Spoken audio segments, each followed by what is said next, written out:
এই মুহূর্তে আমি যুক্ত হয়েছি ঠাকুরগাঁওয়ের মানব কল্যাণ পরিষদের যেই অডিটোরিয়াম রয়েছে সেখান থেকে, এবং এখানে অনুষ্ঠিত হচ্ছে নারী শিক্ষার্থী যারা রয়েছেন তাদেরকে উদ্যোক্তা হিসেবে গড়ে তুলতে এসো উদ্যোক্তা হই এই শীর্ষক একটি কর্মশালা।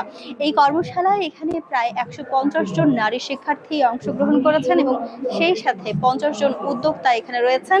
যেই উদ্যোক্তাদের মাধ্যমে এই নারী শিক্ষার্থীদের উদ্বুদ্ধকরণ করা হচ্ছে, এবং সেই সাথে জানিয়ে রাখি যে 50 জন উদ্যোক্তা তাদের যে উৎপাদিত পণ্য এবং তারা যেই বিষয় নিয়ে কাজ করছে সেই সব পণ্য আমরা দেখছি যে এখানে প্রদর্শনী করছেন, এবং এতে করে তারা বলছেন যে যারা শিক্ষার্থীরা রয়েছেন তারা উদ্যোক্তা হিসেবে নিজেকে সামনে আরো ভাবে প্রভাবিত করতে পারবে এবং নিজেকে উদ্যোক্তা হিসেবে গড়ে তুলতে তাদের এই কার্যক্রম অনেক বড় ভূমিকা রাখবে।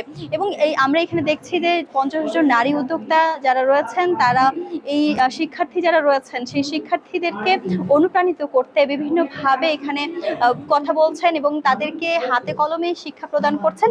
এবং এখানে আমরা দেখছি যে এই যে কর্মশালা অর্থাৎ এসো উদ্যোক্তা হই এই কর্মশালা, এখানে প্রধান অতিথি হিসেবে উপস্থিত হয়েছেন এসএমই ফাউন্ডেশনের পরিচালক পর্ষদের যিনি সদস্য রয়েছেন এবং ওয়েবের সভাপতি নাসরিন ফাতেমা আওয়াল, তিনি এখানে উপস্থিত হয়েছেন। সেই সাথে রয়েছেন ঠাকুরগাঁও সরকারি কলেজের অধ্যক্ষ মোকাররম হোসেন, ঠাকুরগাঁও সরকারি মহিলা কলেজের যিনি অধ্যক্ষ রয়েছেন এস এম রফিকুল ইসলাম, এবং ঠাকুরগাঁও জেলা প্রশাসক যিনি রয়েছেন মোহাম্মদ রফিকুল হক, তারা এখানে উপস্থিত রয়েছেন। এবং আমরা দেখছি যে নারী শিক্ষার্থী যারা রয়েছেন তাদেরকে উদ্বুদ্ধকরণের লক্ষ্যে কিন্তু এই আমরা দেখছি যে এই কর্মশালার আয়োজন করা হয়েছে। সে সাথে জানিয়ে রাখি যে এখানে যারা নারী শিক্ষার্থী রয়েছেন তাদের সাথে আমাদের কথা হয়েছে, তারা যেমনটি জানাচ্ছেন যে এই কর্মশালার মাধ্যমে তারা বেশ অনুপ্রাণিত, এবং আমরা কথা বলবো কয়েকজন যারা এখানে প্রশিক্ষণার্থী রয়েছেন তাদের সাথে কথা বলবো, যারা প্রধান অতিথি রয়েছেন তাদের সাথে কথা বলবো, এবং এই আয়োজন যারা করেছেন সেই আয়োজকদের সাথে কথা বলবো।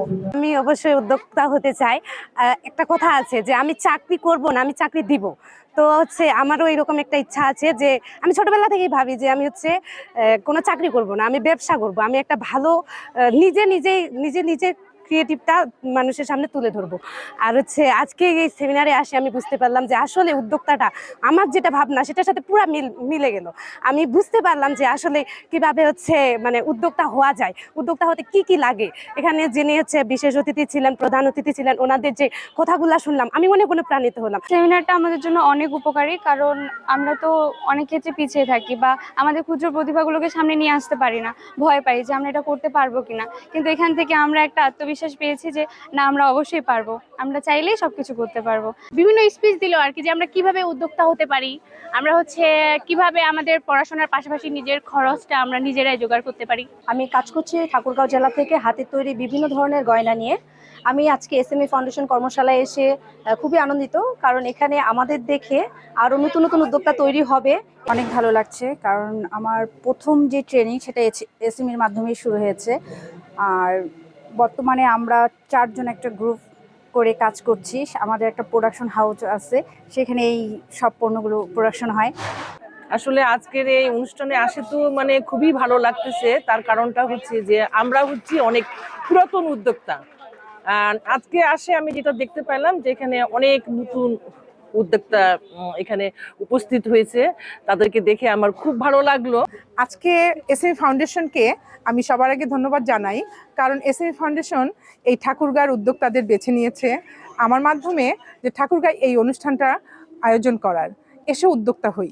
আমাদের 50 জন উদ্যোক্তা যারা আমরা এসএমই ফাউন্ডেশনের ট্রেনিং করে আজকে স্বাবলম্বী, তারাই এখানে এসেছি এসএমই উদ্যোক্তা এবং ছাত্রীদের সমন্বয় ঘটানোর জন্য। লক্ষ্য হচ্ছে আমাদের ঠাকুরগাঁওর উদ্যোক্তা বৃদ্ধির জন্য, ঠাকুরগাঁওর সবাই যেন চাকরি না খোঁজে, চাকরি দেওয়ার চেষ্টা করে। ঠাকুরগাঁওয়ে যেই প্রোগ্রামটা হলো, আপনার হল ভর্তি সব মেয়েদেরকে দেখেছেন, যে ইউনিভার্সিটি কলেজের মেয়েরা, এতগুলো মেয়ে এসছে এবং সবাই এখানটায় এসএমই ফাউন্ডেশন থেকে আমরা উদ্যোক্তা কিভাবে হয় সেটা আমরা তাদের সাথে শেয়ার করতে এসেছি। যে তারা যদি উদ্যোক্তা হতে চায় পড়াশোনা শেষ করে কিংবা পড়াশোনার মাঝখানেও যদি ওরা কিছু করতে চায় পড়াশোনার পাশে, সেটাই আমাদের উদ্দেশ্য। এবং আমি মনে করি আমরা সফল হয়েছি, কারণ নারীরা যেভাবে নাকি এগিয়ে এসছে, স্টুডেন্টরা, এবং স্বতঃস্ফূর্তভাবে সবাই অনেক কোশ্চেন করছে উদ্যোক্তা হওয়ার জন্য কিভাবে হওয়া যায়। এবং উদ্যোক্তা হওয়া তো বললেই হয়ে যায় না, আপনার তো জানতে লাগবে আমি কি করব, সেটা নিয়েও তারা চিন্তা করছে। তারপরে আপনার ফান্ডের দরকার, সেটা একটা বিরাট চ্যালেঞ্জ আপনার এই মেয়েদের জন্য। তবে এসএমই ফাউন্ডেশনও কিছু লোন দিয়ে থাকে, ট্রেনিংও করাচ্ছে। তো আমরা মনে করি যে এই ট্রেনিংগুলো নিয়ে এই নারীরা যদি কিছু একটা ছোট একটা লোনও পায়, পেয়ে যদি শুরু করে, কারণ ছোট থেকেই শুরু করতে হবে, তো সেটা চিন্তা করি আজকে আমরা এই ঠাকুরগাঁয়ে এসে আমরা এই প্রোগ্রামটা করছি এবং নারীদেরকে জানাচ্ছি যে চাকরির বাজার তো আমাদের খুব একটা ভালো না। তো সবাই তো চাকরিতে যেতে পারবে না, তো যারা পারবে না তারা কি করবে? তো সেখানটায় কিংবা যাদের ইচ্ছা নাই চাকরি করার, তারা এই উদ্যোক্তা হতে পারে।